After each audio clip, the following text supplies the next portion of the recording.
En ce jour où nous célébrons la fête du martyre de Saint Jean-Baptiste, le 29 août, plongeons dans la vie extraordinaire de celui qui, par son courage et sa fidélité, a préparé le chemin du Seigneur. Que son exemple nous pousse à embrasser le chemin de la conversion et du témoignage avec ferveur et humilité. Origine et naissance.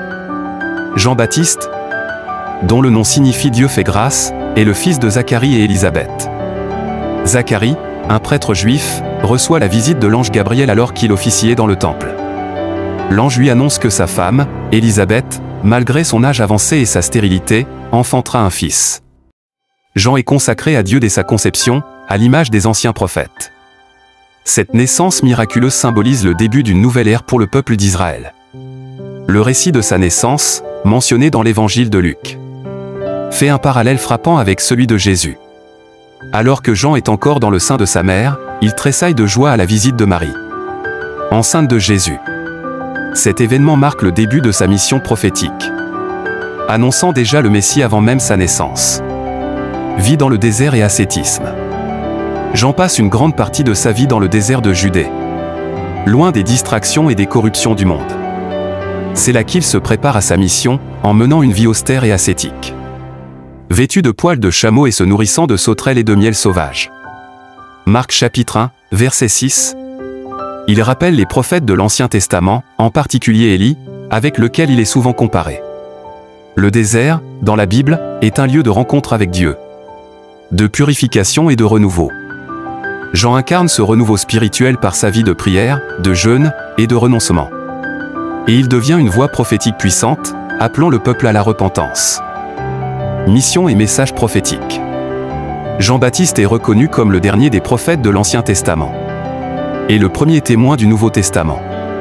Il prêche un baptême de repentance pour la rémission des péchés, exhortant les foules à se détourner de leur vie de péché et à se préparer à la venue du Messie. Sa mission est clairement définie dans les évangiles. Une voix crie dans le désert. Préparez le chemin du Seigneur, aplanissez ses sentiers, Ésaïe chapitre 40, verset 3. Jean ne se contente pas de prêcher la repentance. Il dénonce également l'hypocrisie religieuse et l'injustice sociale. Aux pharisiens et sadducéens venus se faire baptiser, il lance un avertissement cinglant. Engeance de vipère, qui vous a appris à fuir la colère à venir? Matthieu chapitre 3, verset 7.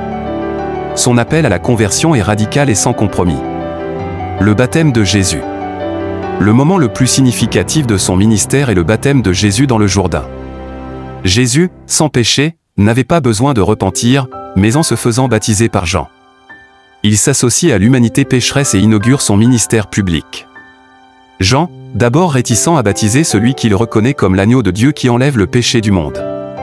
Jean chapitre 1, verset 29, accepte finalement, marquant ainsi un tournant dans l'histoire du salut. Cet événement est accompagné de signes divins.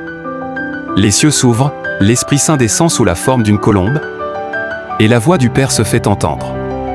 C'est une théophanie, une révélation de la Trinité, qui confirme la mission de Jésus et la place de Jean en tant que précurseur du Messie. Les enseignements de Jean-Baptiste. Jean-Baptiste enseigne une éthique rigoureuse fondée sur la justice, la charité et la vérité. Il exhorte les foules à partager leurs biens avec les pauvres. Il demande aux collecteurs d'impôts de ne pas exiger plus que ce qui leur est dû. Et il ordonne aux soldats de ne pas extorquer ni accuser faussement. Luc chapitre 3, les versets 10 à 14. Son message transcende les barrières sociales et religieuses de son époque. Jean appelle à une transformation intérieure profonde, au-delà des simples observances rituelles. Il anticipe ainsi l'enseignement de Jésus sur l'importance de la conversion du cœur. Conflit avec Hérode Antipas. Le courage de Jean-Baptiste le conduit à dénoncer publiquement le mariage illégitime d'Hérode Antipas avec Hérodiade, la femme de son frère Philippe. Cette dénonciation lui vaut d'être emprisonné dans la forteresse de Machaérus. Hérode, bien qu'impressionné par Jean, est poussé par Hérodiade à se débarrasser du prophète qui menace leur pouvoir. Jean reste fidèle à sa mission prophétique jusqu'à la fin. Même en prison, il continue d'affirmer la vérité, sans peur des conséquences. Son emprisonnement illustre le coût de la fidélité à Dieu dans un monde marqué par l'injustice. Le martyre de Jean-Baptiste. Le martyre de Jean-Baptiste est l'un des épisodes les plus tragiques de sa vie. Lors d'un banquet, Salomé, la fille d'Hérodiade, exécute une danse qui plaît tellement à Hérode qu'il lui promet tout ce qu'elle demandera. Sous l'influence de sa mère, Salomé demande la tête de Jean-Baptiste sur un plateau.